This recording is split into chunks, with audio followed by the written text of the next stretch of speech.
Nagmamay-ari si Imelda Marcos ng drop pearl Kukushnik tiara made in 1841 for Empress Alexandra Feodorovna in Russia. Meron din siyang pearl and diamond tiara set in silver and gold by the famous Catchpole and Williams. Meron din siyang Cartier diamond tiara valued at approximately 5.6 million pesos. Nagmamay-ari rin si Imelda ng ruby and pearl tiara set in silver and top in gold. Meron din si Imelda ng small diamond tiara.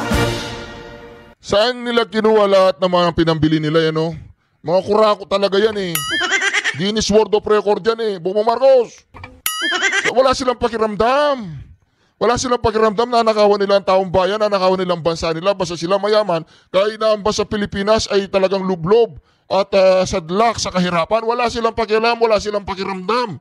Para yata naka-anesthesia ang kanilang puso't isip ang mga tao na ito sa walang kahihiyan yung naka-anesthesia sila ng katakawan at korupsyon sa kanilang pag-iisip. Pagdating naman sa diamond, nagmamay-ari si Imelda Marcos ng 25-carat Indian pink diamond with an estimated worth of 280 million pesos. Noon pa yan. Yung ilalim na Noon pa yan, 280 million. Noon. ang basement ng bahay, puro ginto. Pagdating naman sa mga brooches, si Imelda Marcos ay merong large gray pearl surrounded by diamond. Meron din siyang feminine flower design. Andyan din ang sophisticated diamond brooch, emerald and diamond brooch, lucky theme brooch, and the most notable diamond and blue sapphire bow brooch that is pure diamond. Pagdating naman sa mga kwintas at singsing, nagmamay-ari si Imelda Marcos ng 35-carat sea green emerald and diamond necklace. Meron din siyang exotic diamond necklace with ruby embellishments. Andyan din ang opulent necklace with over 100 carats of yellow canary and pink diamond. Nagmamay-ari din si Imelda ng antique sapphire and diamond necklace made in 1880. And the most notable pieces are the Romeliotes by Van Cleef & Apparel and a Bacolati necklace with another set of ruby necklace, emerald diamond necklace, and emerald diamond opera necklace. Yan ay iilan lamang sa mga alahas na nasa koleksyon ni Imelda Marcos. Kung babanggitin kasi natin lahat, aabutin tayo ng ilang oras dito. Pero ang tanong, magkano ang lahat ng estimated amount for all these jewelry collections? Well, mapapabuntong hininga ka na lang dahil tinatayang nasa $21 million ito or approximately 1.2 billion pesos. Noon pa yan, 1.8 billion. Noon pa po mga ka-reaction. Pero ang ninakaw nila ngayon, panahong ito, 8 trillion dito sa flood control po.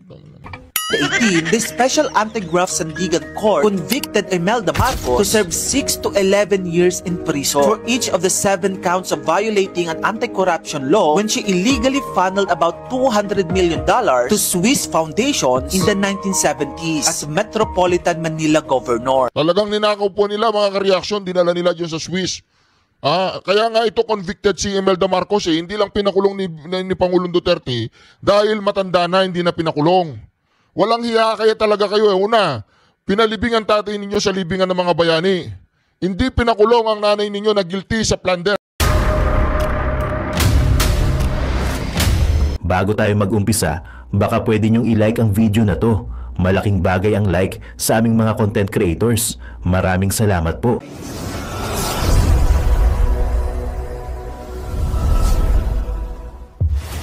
Sa tingin mo, saan nanggaling ang napakaraming alahas na ito ni Imelda Marcos? Tara, pag-usapan natin yan sa comment section. Kayo bang mga military pati police, would you still continue to support a drug addict? Alam ninyo kung mana, pero tanungin mo lang yung Presidential Security Command, puro military man yan. You did not go far. Yung mga tao ninyo sa military, hanggang kailan kayo magsuporta ng drug addict na presidente? Naku po.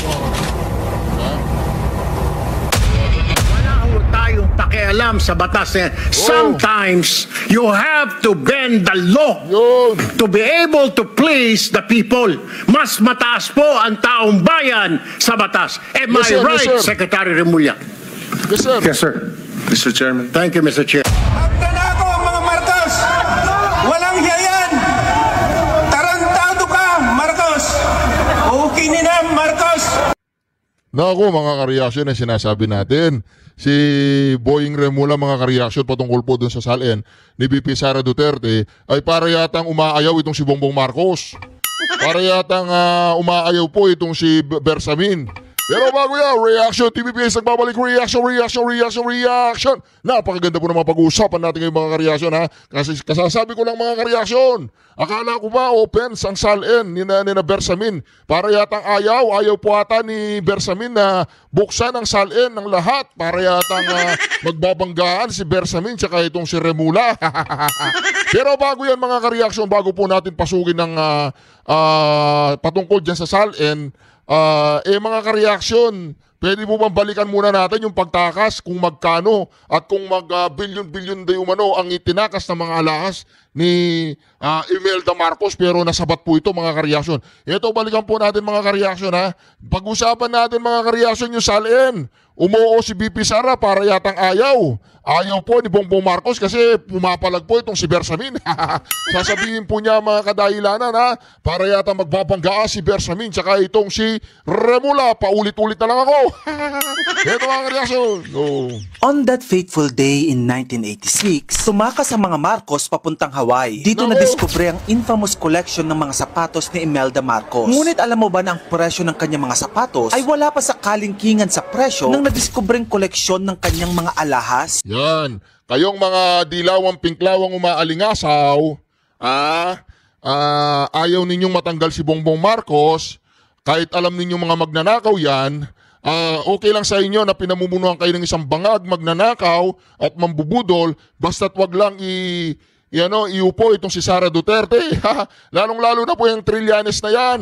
Sabi daw po ni Trillanes, hindi raw totoo na safe ang Davao, kasinungalingan daw yan. Pakinggan po natin mamaya ang katarantaduhan ni Trillanes, ha. Alam po ninyo mga kareaksyon, kung kamag-anak ko si Trillanes, ikakahiya ko yan, eh. Ikakahiya ko yan. Itatanggi ko na kamag-anak ko yan. Ha? Kasi mga kareaksyon sa ginagawa po ni Trillanes, halatang halata na meron pong nagpapagalaw kay Trillanes. Meron pong kumikilos at kumokontrol kay Trillanes. Dahil ayaw po ni Trillanes na umupo itong si BP Sara Duterte, okay lang na himurin ng webpacks ni Bongbong Marcos.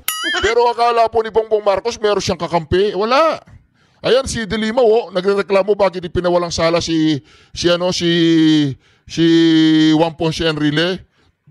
Tsaka itong si Napoles. Di ba pinawalang sala sila?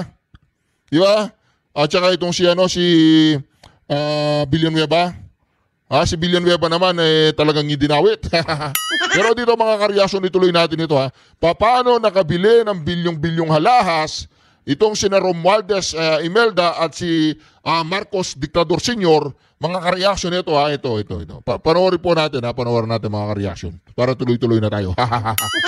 That fateful day in 1986, tumakas ang mga Marcos papuntang Hawaii. Dito nadiskubre ang infamous collection ng mga sapatos ni Imelda Marcos. Ngunit alam mo ba na ang presyo ng kanyang mga sapatos ay wala pa sa kalingkingan sa presyo ng nadiskubreng koleksyon ng kanyang mga alahas? Spoiler alert, this jewelry ay aabot ng bilyong-bilyong piso. Sa video nito, pag-uusapan natin ang mga natagpuang koleksyon na alahas ni Imelda Marcos. Si Imelda Romualdez Marcos ang itinuturing na pinakatumatak na first lady sa kasaysayan ng Pilipinas. Ang mga alahas ni Imelda Marcos ay binubuo ng 3 koleksyon: Hawaii Collections, Malacanang Collections, at Romeliotes Collection. Lahat ito ay nasamsam matapos ang pagbagsak ng Marcos regime noong 1986. Kasama sa koleksyon na to ang mga most expensive jewelries in the world and most luxurious brand tulad ng Bulgari, Van Cleef & Apparel, Cartier, at Bacalati. Mula sa mga tiara hanggang sa diamond encrusted bracelets, ang mga alahas na ito ay patuloy na kontrobersyal at nakatakdang i-auction upang mabawi ang bahagi ng ill-gotten wealth. So tara, isa-isahin natin ang lahat ng collections na ito. And let's start with the Malacanang collections. Noong mapatalsik ang Marcos family mula sa Malacanang dahil sa EDSA People Power Revolution noong February 25, 1986, naiwan nila ang napakaraming kayamanan. Ayon sa Sandigan Bayan noong 2017, ang halaga ng koleksyon na ito ay nasa $110,000 to $153,000 o nasa 6.1 million pesos hanggang sa 8.5 million pesos. Noon pa yan, ha, yung presyo po na yan noon pa, na ang palitan ng dollar 1:5. Ay, sa panahon yatang yan 1:1 ang dollar sa peso, 1:1, 1:3, ganon. Kung 1:1, 1:5 na lang, 1:5 nung panahon yun, di ibig sabihin, napakamahal na ngayon yan. Di po ba mga kareaksyon? Aloha!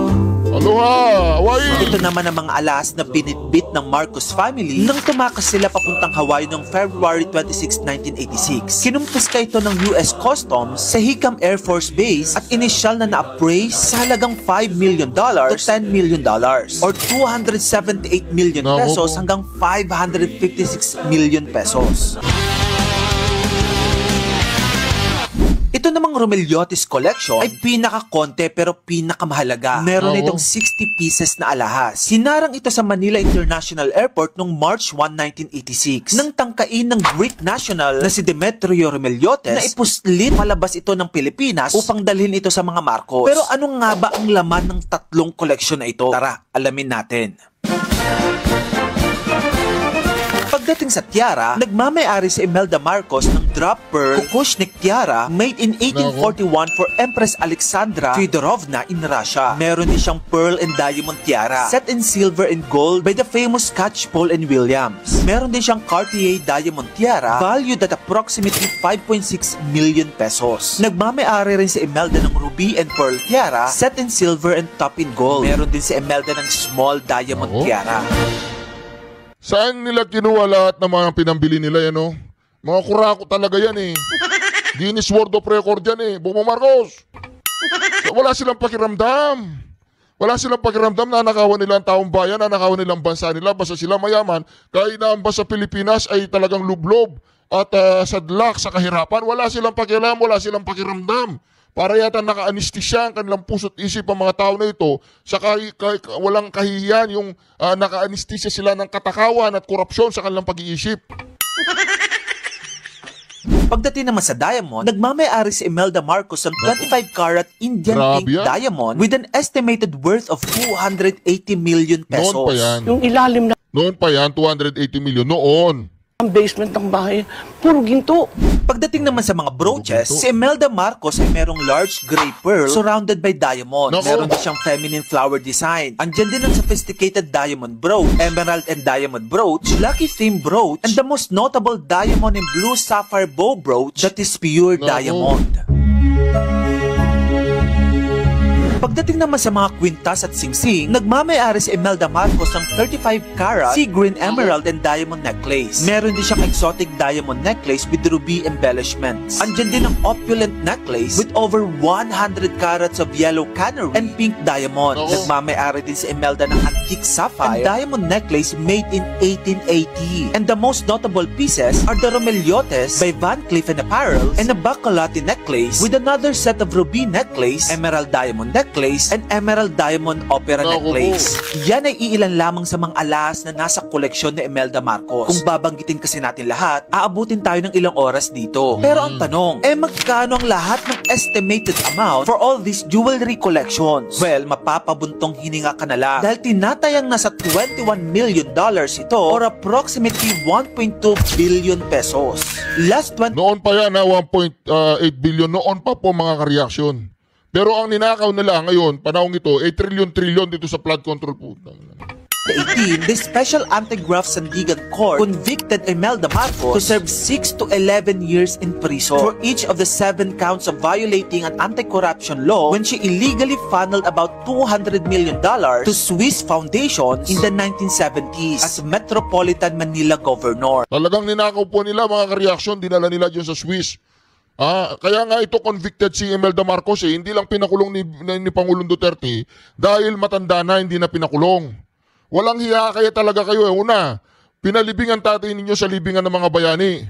Hindi pinakulong ang nanay ninyo na guilty sa plunder. Plunder bang tawag dun? Ulitin natin.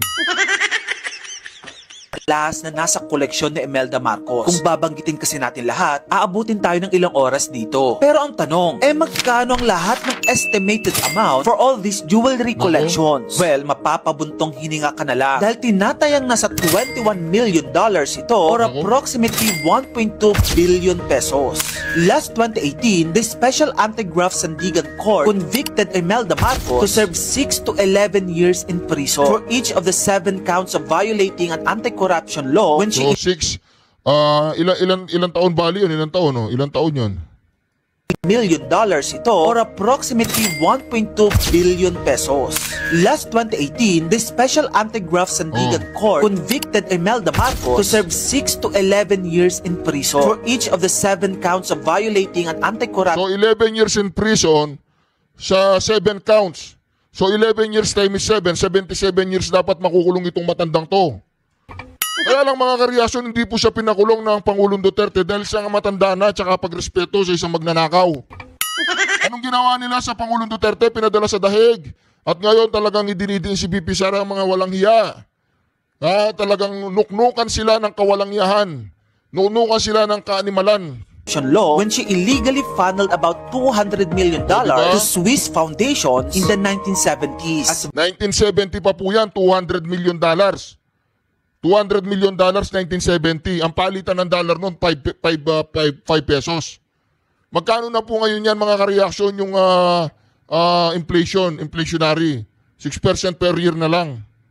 Metropolitan Manila Governor. Ngunit siya ay nag-apila at hanggang ngayon ay hindi pa rin nakukulong. Sa tingin mo, saan nanggaling ang napakaraming alahas na ito ni Imelda Marcos? Tara pag-usapan natin yan sa comment section. And hopefully, makapag-usap tayo ng may respeto sa isa't isa. At kung gusto mo pa na mag-ito pang klaseng content, i-follow mo na ako. Yun lang, maraming salamat sa panonood. Maraming salamat sa paggawa ng yung content. Napakaganda mga kareaksyon. Ito po ang usapan ngayon mga kareaksyon.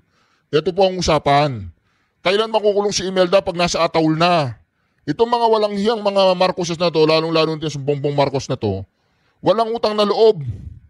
Wala pong utang na loob. Pinalibing na may dangal ang tatay, hindi pinakulong ang nanay, tinawag lang na bangag ni Pangulong Duterte at nagkukukin. Itinapon sa Pangulong Duterte doon sa dahig ang isang hibang. Di ba mga kareaksyon? Yung tungkol sa SALN, meron... Ito, SALN naman, pag-usapan natin ng SALN mga kareaksyon. Itong si Bersamin pumalag sa SALN na gusto ni Remula.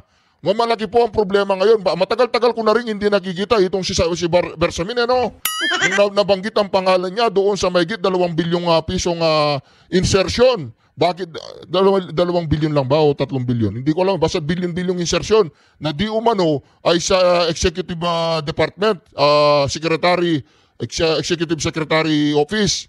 Di ba? Ngayon lumutang na naman, kinabahan si Bersamin na baka pati yung kanya SALN ay ilabas ni Remula.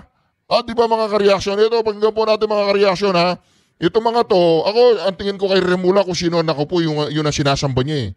Kaya mga kareaksyon, pag-upong-pag-upo ni BP Sara dito, malamang sa malamang talagang imbes na abulin si BP Sara, ang aabulin ni Remula, itong si Bongbong Marcos. Yung tungkol sa SALN, meron kami mga sinusunod na guidelines . Dahil kahit na sinabi doon sa konstitusyon na should be a public document, and we presume na a public document can always or should always be accessible to the public, we cannot just allow the indiscriminate freedom to access these SALNs. You must all take note that the SALN contains many details that might compromise the security safety of the public officials concerned. So our existing rules require any person who wants to access any SALN of any official should give a good reason.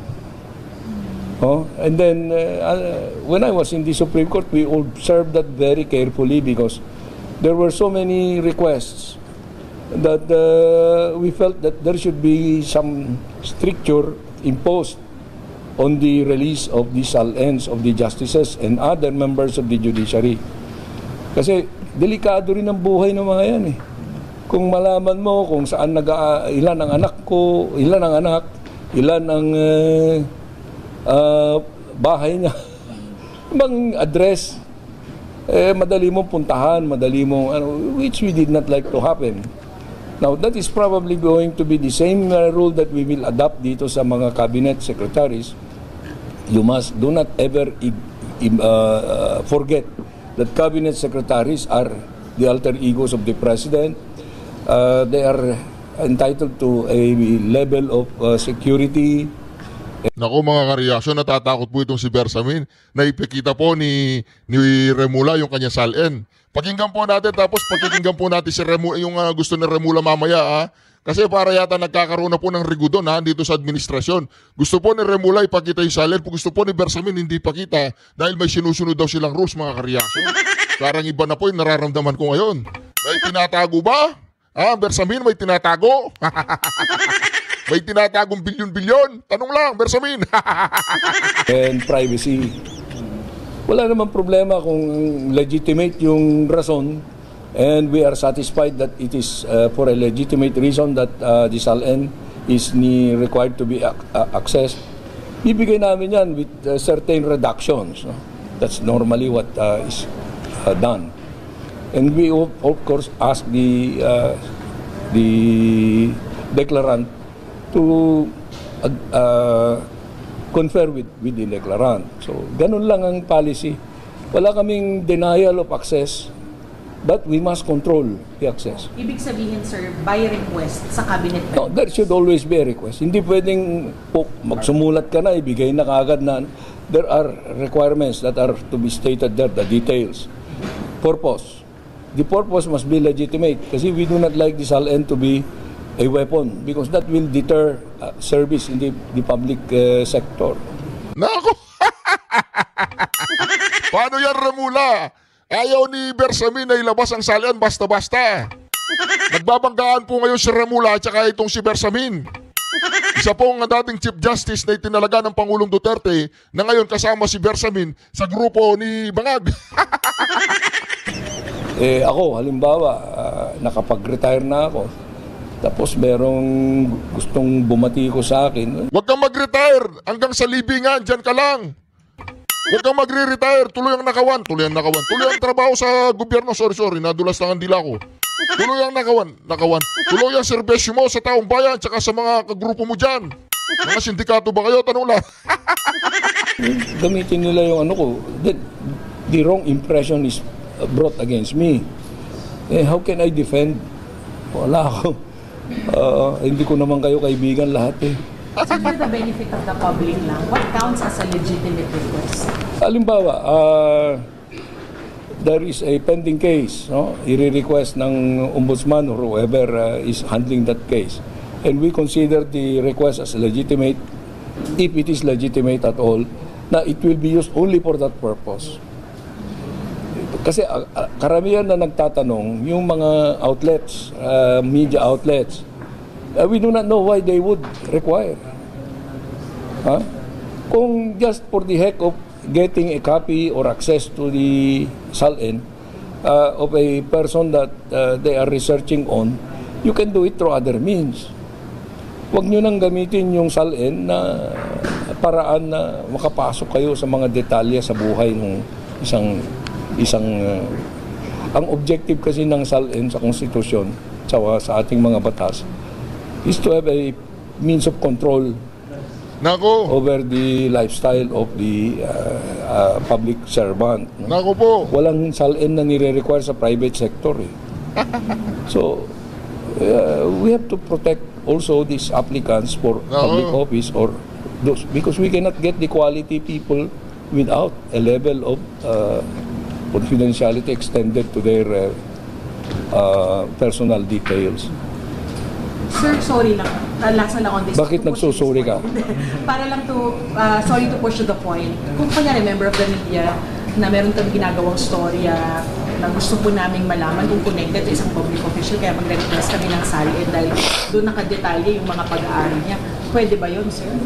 Pwede siguro yan, but you have to justify that in your application. No? Nako po. Hindi one size fits all ito. It all depends on the situation in which you file the request, for which you file the request. If we are satisfied that you have a legitimate request and your need for the SALN is necessary, we do it. We release. Speaker Boji T and other senators and congressmen have released their SALNs. Will the executive voluntarily release? No, it's up to the individual declarants of the SALN. Kasi you must remember that the SALN is a sworn declaration. No? Pagka nag-release ka voluntarily, that's good. But you may have, some people have also reasons na hindi nila gustong ma-release. But we cannot go beyond that. We cannot say na, oy, dahil ginawa na ng mga kapwa nating public servants, gawin na rin natin. Hindi pwede yun. Naku. Ayaw po talaga niya, no? Ayaw po talaga ni Bersamin. Naku po. Yan ang sinasabi natin, mga kareaksyon. Ayaw talaga, ayaw. Tuloy. May kanya-kanyang, hindi pwedeng one size fits all. Sek, yung sinabi niyo po kanina ng mga... Si Sara Duterte walang problema eh. Ito, unang nagreklamo si Bersamin. Di ba? Wala nang problema kay Sara Duterte kung pusa ng SALN eh. Bakit nagre-reklamo ngayon ang Office of the Executive Secretary? Na by request yung SALN ng cabinet members, same din kay PBBM. Ay, alam mo si Presidente, napaka-open yan. No? Now, kayo, alam nyo na kung saan kayo magre-request ng mga SALN. The President, the Vice President, nagsusubmit sila ng SALN sa Ombudsman. Ang problema, mga kareaksyon, totoo kaya yung SALN na sinubmit nila. Yun ang sinasabi po ni Amy Marcos. Okay, walang problema kung may SALN, may SALN. Totoo kaya yung SALN na yan? That's what the law says. Kami, yung mga cabinet secretaries, they submit to the office of the executive, chief executive. So if you wanted to see the SALN of any cabinet secretary, you write a letter to us. Meron kaming rules dyan eh. You file a letter where you put there the justifications. I do not know kung meron kaming sinisingil na fee. Pero may minimal lang yan. It's just to say na hindi libre yung ganun. Kasi lahat ng estudyante pwedeng humingi kung ganun. But... Naku. Sinabihan na niya na merong bayad. Merong bayad. Pag iningi mo yung SALN ni Bongbong Marcos, may bayad. Hindi libre yan. Kala ko ba freedom of information? Estudyante, baka may gumagamit sa kanila. Anong malay nila dyan? Hindi namin minemeno sila. No? There may be legitimate reasons from their side to request for their research, etc. But sometimes you need to understand na i-justify mo yung kung bakit mo kailangan. May rules no? Kasi yung mga iba, di ba, mga Ito, dito naman tayo mga kareaksyon ha. Hindi tayo Hindi yan, mamaya. Mamaya po yan, mamaya. Ito ba yun ito? Hindi, tapos na yan. Sadali. Bukas si Vice President Sara Duterte sa plano ni Ombudsman Crispin Remulla na repasuhin ang kanyang Statement of Assets, Liabilities, and Net Worth o SALN. Ayon sa pangalawang Pangulo, mainam na pag-aralan ng Ombudsman ang dokumento at ipagpasadyos na lamang kung ano ang magiging resulta. Kasunod ito ng pahayag ni Remulla na magiging publicly accessible na ang SALN ng mga opisyal ng gobyerno kabilang sina Pangulong Ferdinand Marcos Jr. at VP Sara Duterte. Ayon kay Remulla, pag-aaralan niya ang reklamong isinampa laban kay Duterte kaugnay ng umano'y maling paggamit ng mahigit 600 million pesos na confidential funds sa Office of the Vice President at Department of Education mula 2022 hanggang 2024. Huwag na niya silipin. Huwag na niya silipin, no? Ilagay na niya sa harap niya at pag-aralan na niya ng maayos kung ano man yung gusto niyang gawin. Ipagpasa Diyos na lang natin siya at kanyang mga gagawin bilang ombudsman. Pagpasadyos na lang daw kung anong gagawin bilang ombudsman, no, di ba? Huwag mo na silipin, tignan mo na. Okay lang kay VP Sara, pero kay Bersamin hindi mga kareaksyon. Di ba? Hindi tayo magtataka. Yun. Diba? Kung pagbalik ng taong ito, iba na ang kanyang tono. Sa tinagal-tagal po ng mga postponement na ito, di mo na alam kung sino-sino ang kumakausap sa kanila. Yun, sina yung BGC boys. Di ba mga kareaksyon? Pero hindi makakalusot yan kay Marcoleta mga kareaksyon. Susubukan nila lumusot kay Marcoleta, pero hindi makakalusot ang mga BGC boys na to. Kahit sino-sino pang Poncio Pilato ang nagipag-usap sa kanila, pag binalikan sila ni Marcoleta, nako. Hindi tayo magtataka. Diba? Kung pagbalik ng taong ito, iba na ang kanyang tono. Sa tinagal-tagal po ng mga postponement na ito, di mo na alam kung sino-sino ang kumakausap sa kanila. Kasi yung mga nagbabangkit ng mga pangalan dyan at kung ano man, between noon hanggang ngayon, ilan na ang kumausap dyan para kumbinsihin na magbago ka ng statement mo. At kami na ang bahalang tumulong sa iyo o sa iyong pamilya pag nagkataon. Nag-expose ng anomalyang ito, mahiya naman kayo, etc. bla bla bla, launching po ng isumbong sa Pangulo, at eto na sitwasyon. Ang tanong dito is, paano mo ito ngayon tatapusin o paano mo ngayon ito makokontrol ang narratives nang hindi umabot sa inyo itong kontrobersyang ito? Paano? Mamaya po papaliwanag natin yan. Abangan. Oo, kasi itong ICI na ito lang po. Si Roberto Bernardo, yung USEC ng DPWH. Tandaan natin si Bryce Hernandez ang unang kumanta. Okay. Tumatanggi si Alcantara. Eventually si Alcantara, nag-execute ng affidavit, bagamat hindi pa rin po as in tell all, pero meron na siya binabanggit doon, pati yung scheme. And eventually, lumantad na po yung Bernardo, bagamat sinasabi niya na wala akong kinalaman kila Bernardo, at kila Alcantara at kay Hernandez na iyan, pero ito nalalaman ko. Oo, at may mga pinangalanan. Meron siya dito sinasabi, meron siyang personal knowledge. Yan ang kanyang ginamit sa kanyang affidavit. Okay, si Bernardo humarap in the Senate. Okay. And then, kung babalikan mo yung petsang nun, nung nabuo yung ICI, humarap siya ng isang beses lang sa ICI. Ang iksi lang ng panahon ng kanyang pagharap. Hindi natin alam kung ano na pag-usapan. Ang sinasabi din daw po, ang press release ay babalik para magbigay pa ng kardagang statement at informasyon at ebidensya. Oo. Okay. Kailan babalik? Kung susuriin nyo yung kanyang affidavit, mga kapatid, doon po meron knowledge. At tinutukoy niya yung mga individual doon. So ngayon, meron siyang schedule na bumalik. May sakit daw. Yes. Hindi siya pinaharap. Okay. Dapat humarap siya today. Pero ang sabi po ng taga-ICI, ang kanilang spokesperson, may sakit daw ulit. He will not be coming because he is still sick. Yes, okay. And sabi hindi nila alam kung ano ang sakit. Yes. At hihintayin nila ang medical certificate. Tama. Yan ang sinasabi ni Mr. Rosaka. Nako. Okay. Kailan ang kanyang balik? Inaasahan November 11 or 12. Yun ang sinasabi. November 11 pa. That's more than 3 weeks. Oo, muli daw siyang ipatatawag. Di tayo sure. Baka kasi may sakit siya ulit. Yun! Kung may sakit man po, dapat natin bigyan po naman po ng compassion ang bawat isa po sa atin. Oo naman. Kung may sakit, di ho ba ang unang requirement kung ikaw ay talagang nag-iimbestiga, gusto mo malaman katotohanan dito, uunahin yung medical certificate bago yung approval? Oo. Wala pong medical certificate na inilalabas ng ICI at sinasabi, hihintayin pa nila yung medical certificate. Kung totoo na gusto ninyo talagang malaman dito ang katotohanan at sasabihin ng taong ito, pinapuntahan nyo ba ng mga doktor ninyo si Ginoong Bernardo? Mukhang walang gano'n na nangyayari.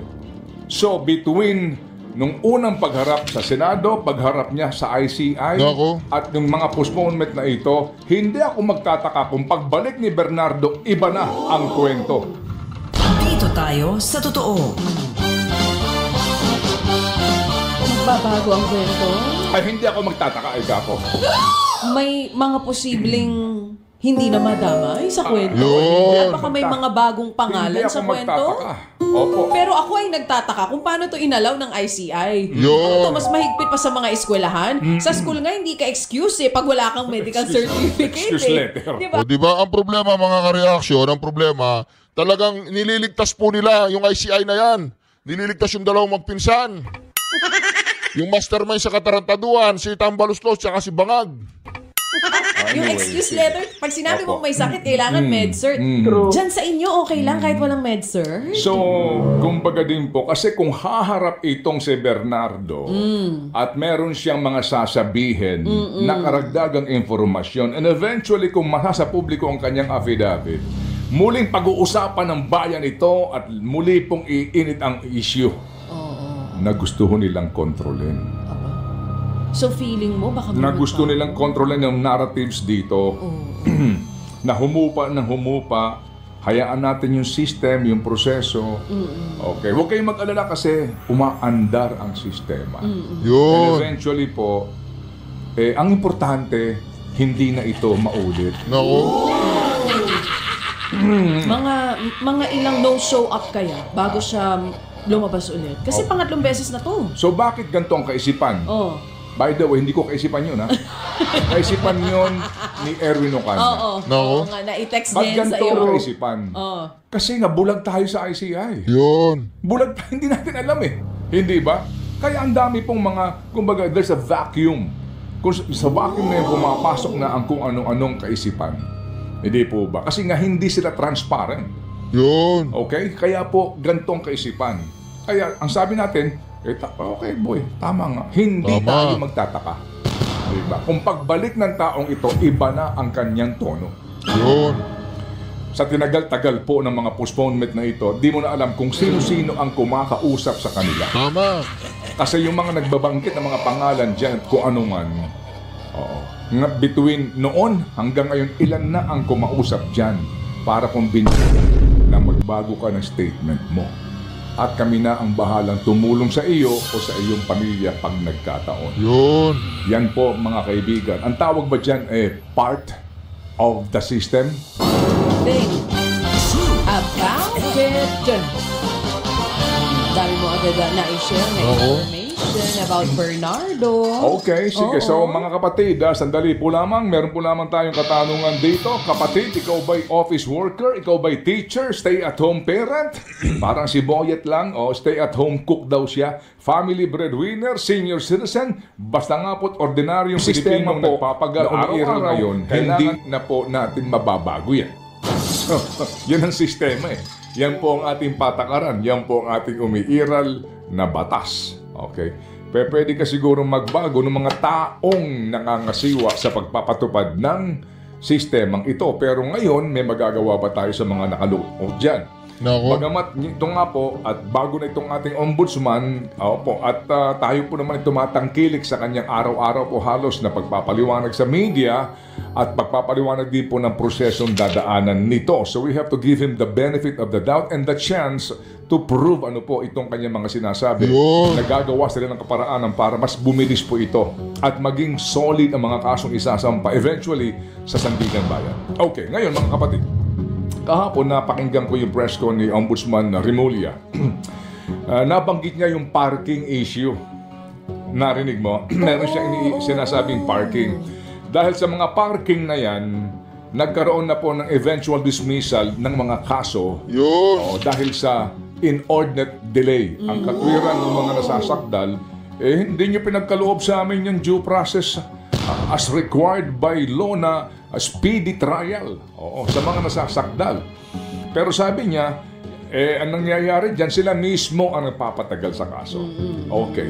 Inordinate delay, sinasadya. Parking. Ibig sabihin, kung narinig po ninyo yung katagang parking sa budget, di ba? Nung pinag-uusapan na po itong kontrobersya at skandalo sa korupsyon sa mga proyekto ng DPWH, yung mga proponents, may kanya-kanya silang nilalagay na budget sa bawat distrito outside of their district, or kung ikaw ay nasa itaas, no? Kung ikaw isang senador, maghahanap ka ng paglalaga ka na lalawigan o distrito, ipapark ko muna dyan yung pera. Meron ng appropriations, park lang yan. Pag park mo dyan, magbabayad ka ng toll. Hindi ba may toll? Oo. Kumbaga makikiraan ka sa hari ng lugar na iyon. Ilang porsyento? Di ba kanya nga? Hawak ko nga itong dalawang affidavit eh. nitong si Alcantara at ni Bernardo, pinag-aaralan ko ulit. Opo, maliban dun sa toll, mga kapatid, yun na nga po yun. Eventually, yung proponent... Sige, iubo mo muna bago ka bumirahe. Yung proponent. Naalala ko ng ano. Naalala ka ng mga proponents. Kasi daw akala nila dahil wala pang protesta, makakaligtaan mo rin sila. Ang hindi nila alam, paingayin pa natin lalo. Dahil yung iba nananahimik na. So matapos ang parking sa mga distrito na po pwedeng paglagakan ng pondo nitong mga proponents na ito. Anyway. Parking sa budget. Meron din parking sa Judikatura, particularly daw po dito nga sa Ombudsman at sa Sandigan Bayan eventually.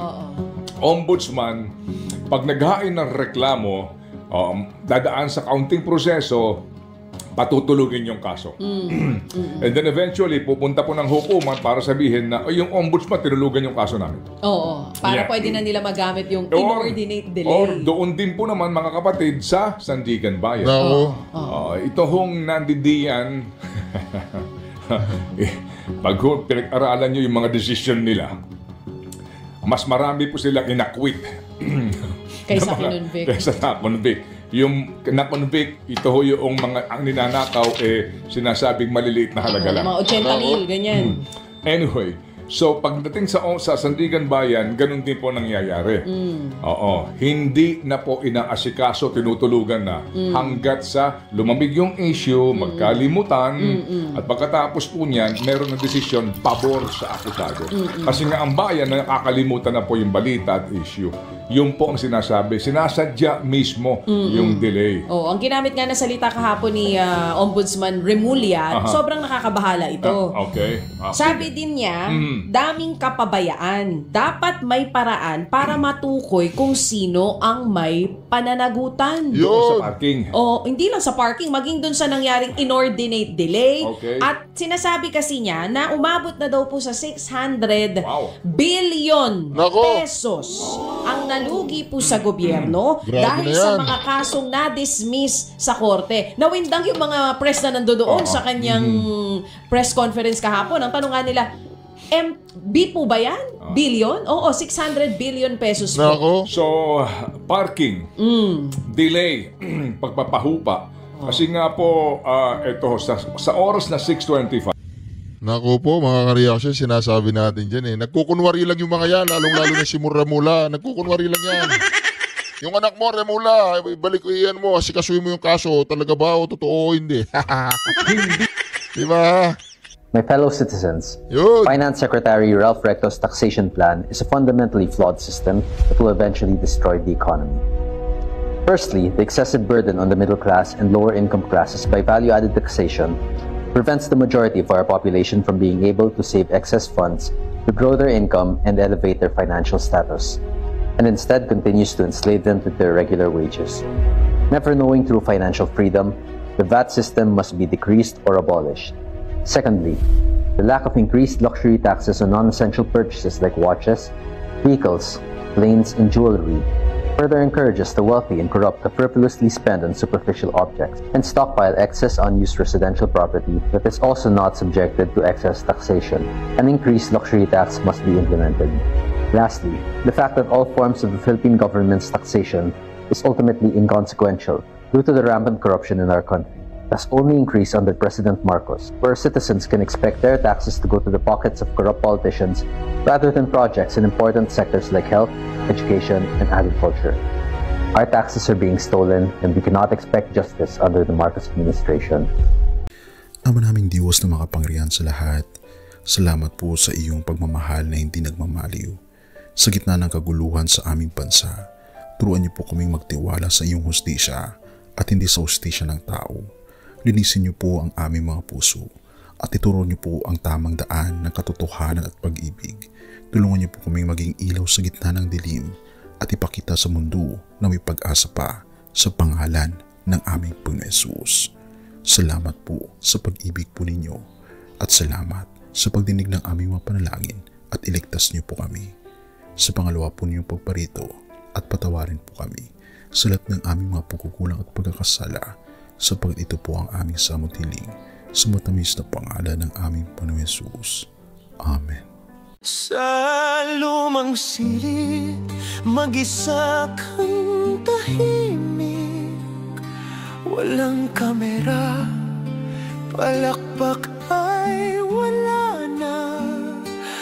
Ngunit sa bawat pader ng bayang iniwan mo, may pangalan mong di na mabubura.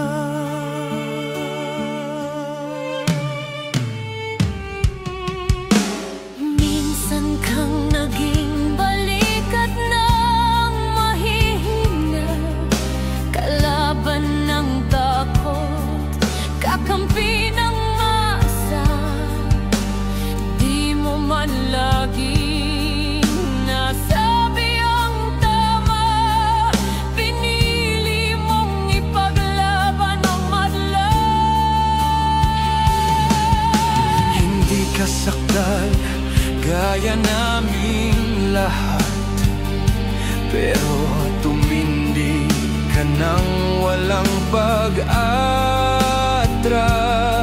At ngayong pagod ka na, tatay, kami naman ang sasalo ng bawat bigat.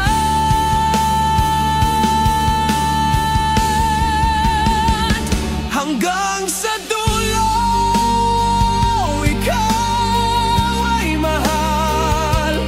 Kahit papagod na ang iyong katawan, tatay, salamat sa iyong paglaban. Ngayon kami naman hanggang sa dulo. Di ka namin iiwan. Ang kwento mo'y dala ng bayan.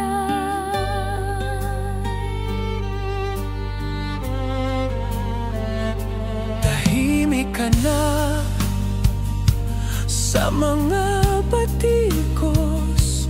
Wala nang tugon, wala nang galit, pero sa mata ng mga maralita, naroon pa rin ang tapat mong alaala.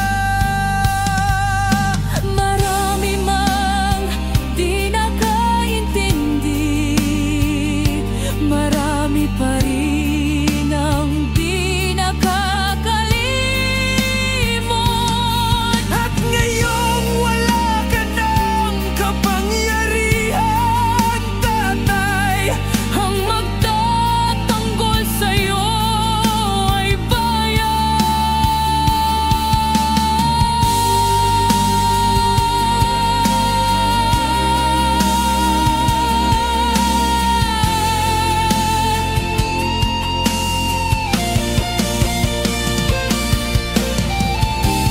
hindi ka nag-iisa kahit ngayon.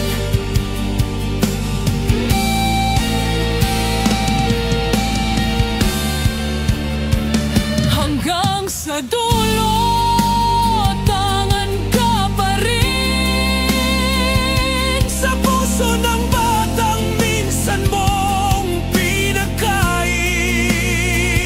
Hanggang sa dulo, di ka nag-iisa.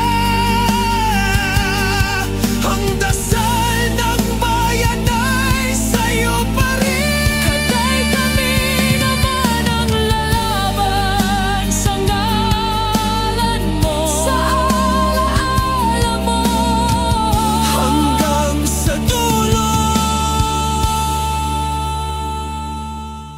dalangin ka ng puso ng masa.